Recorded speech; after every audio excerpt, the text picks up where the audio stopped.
Girls, you cannot glow up in chaos.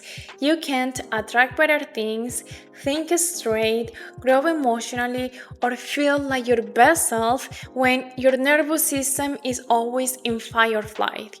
You could be drinking all the green juices, journaling your affirmations, posting cute pictures, but if your mind feels like an storm inside, it shows. And it shows in your energy, your voice, your face, your relationships.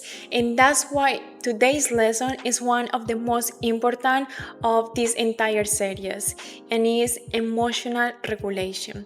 Emotional regulation is what sets everything else apart. Is how you stay calm, clear, and confident no matter what's going on around you. Is what gives you that soft, powerful presence that people are drawn to, because you are not all over the place. You are steady, you are centered, you are in control of you. So, if you are tired of overthinking, reacting, people pleasing, or losing yourself when things go left, this is for you. If you are new here, welcome to the channel, welcome to this community. In this community, we talk everything related to self development, femininity, and how to become the best versions of ourselves. If that is something you are into, I invite you to subscribe to the channel and to share your thoughts about the video in the comment section. This is episode number 11 of the series, Becoming Unrecognizable in 30 Days, and every day I share powerful mindset shifts, habits, or new information that I'm sure is going to help you to elevate your life. And today's topic, it might be one of the most important, and is emotional regulation. So let's start with the first tip, and is that you need to learn how to regulate your nervous system first instead of the situation. And by this I mean that there are specific situations or specific moments that create an emotional roller coaster within ourselves, and our first instinct or our first reaction is try to jump in and fix the situation. The truth is that if you don't regulate yourself first, you don't have the ability or the skills necessary for your brain to think in a clear and a straight way. So if you feel triggered, always try to pause.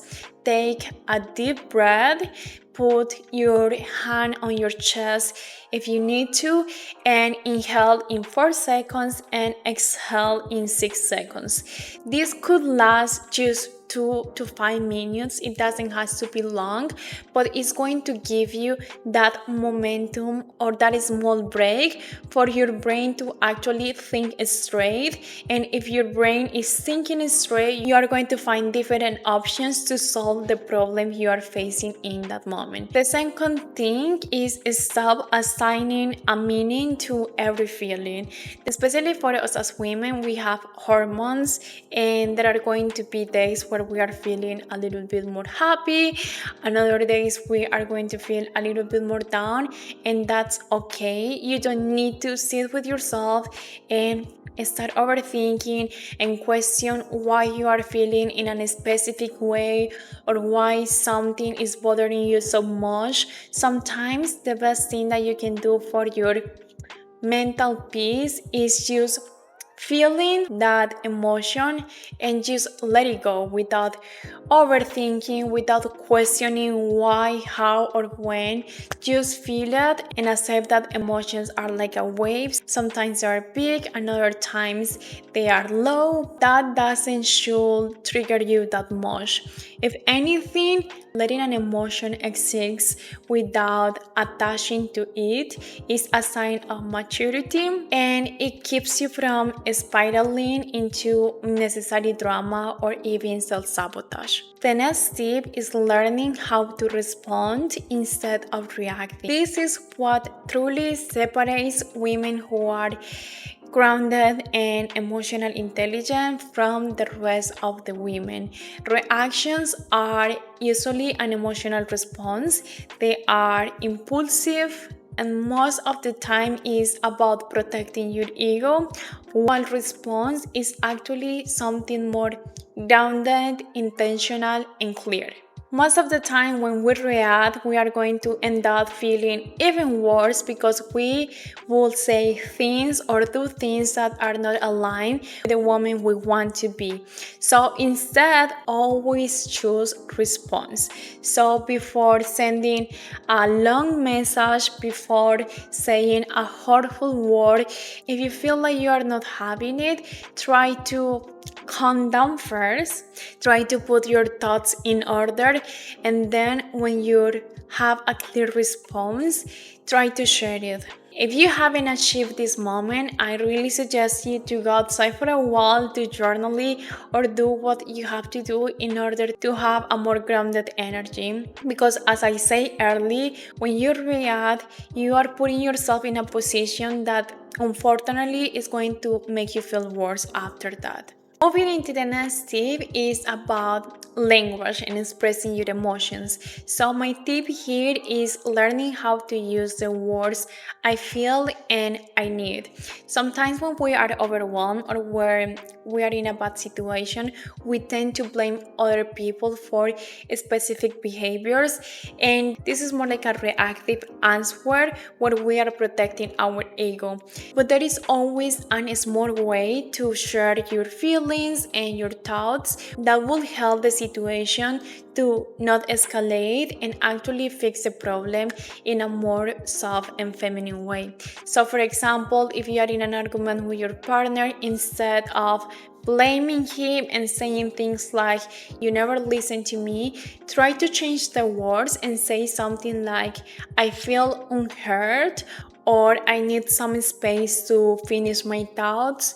These two words will help you to fix all kind of conflicts in a graceful way without making the situation even worse. You can use this in your relationships, in your job, and even if you are having an argument with yourself, that will give you a lot of clarity. So if you are feeling overwhelming, just tell to yourself, "I'm feeling overwhelmed because of this, and then I need some space, I need to journal, I need to do this thing."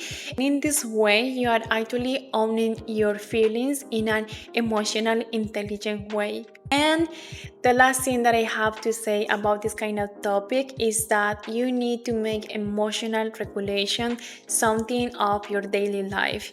Every day you are going to find situations that are going to test how emotional reactive you can be.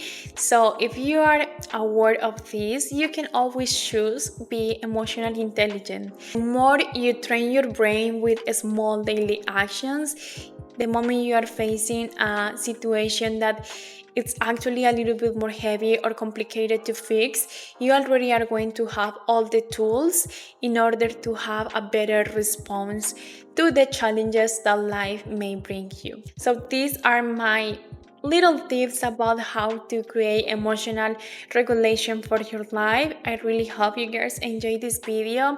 As usually, I would love for you to share your thoughts about the video, about this topic. If you are following about the series as well, that will give me a lot of insight in how I can approach this type of content. And again, thank you so much for watching. I hope to see you in the next one. Bye.